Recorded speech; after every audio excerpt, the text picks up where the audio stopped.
This is Nessa on ESL Top 10, and today we're talking about those finicky little words like in, at, on, from, for, called prepositions. And we are going to be looking at 10 common mistakes that people make with prepositions.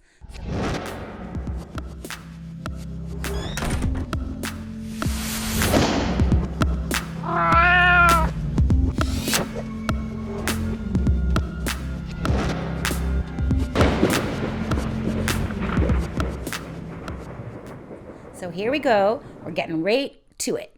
Starting with number 1. Good at or good in. Use good at. You're good at something means you have a skill or a talent. For example, I wish I were good at math, but I am not. Ooh. Number 2. Married to someone or married with someone. Always use the preposition to.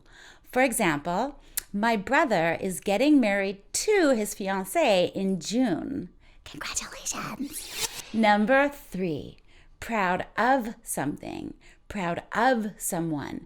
Don't use the preposition about. For example, I am proud of you for watching this video and nailing your English and prepositions. Number 4. This is a really tricky one because both are correct. Arrive in and arrive at. So, how do you get it straight? Well, use arrive in for a large region. That means city, towns, villages, countries, continents. Arrive in. For example, I arrived in Vancouver late last night, so I'm still a little bit tired. Arrive at is for buildings, parks, school, work, home, structures, basically. So I arrived at my friend's house in time to celebrate with her. Arrive at. What time do you usually arrive at work? Number 5. I am dedicating this one to all you Brazilians who happen to be watching this. Depend. Depend on. Depend on, not of. So for example, we're hoping to have a picnic tomorrow, but it will depend on the weather. I depend on my friends for support when I'm feeling a little blue.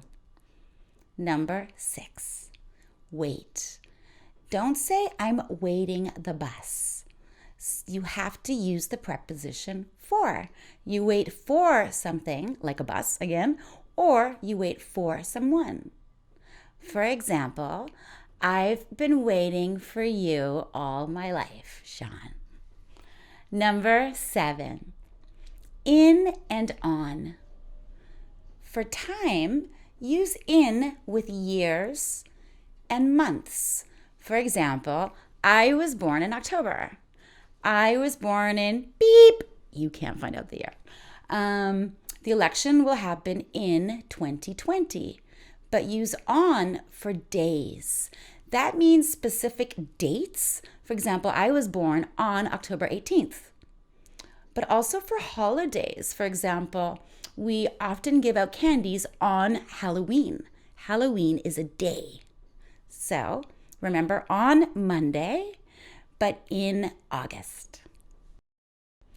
Number 8. On streets, at streets. What's the difference? So for example, when you're talking about one street, we use on, not in, but on. For example, I work on West Hastings Street. At, we can use for two streets that meet. So for example, the office is at Granville and Pender, 2 streets. In, we only use for where the cars usually are. So for example, if you were in the streets, you might be protesting, right? Because you're walking where the cars normally are. Got it? Number 9, close and near. Close and near. Well, these are synonyms, but only one takes a preposition. Close. We use close with the preposition to. For example, I live close to the subway station. Not close from, close to. Okay? And near, we don't use it with a preposition at all. So I live near the subway station. Not near to. That just sounds weird. So close to, but near. And number 10. Today, on this video, we are talking about prepositions. Talk about a topic. We are discussing prepositions in this video. Don't use the preposition about with discuss. So I have something to discuss. Do you have a moment? I have something I'd like to talk about. Do you have a moment? That wraps up this lesson about prepositions and common prepositional mix-ups. If you have a question about prepositions or just want to practice one of these, post below. This is Nessa on ESL Top 10. I will see you back here next time. Catch you later.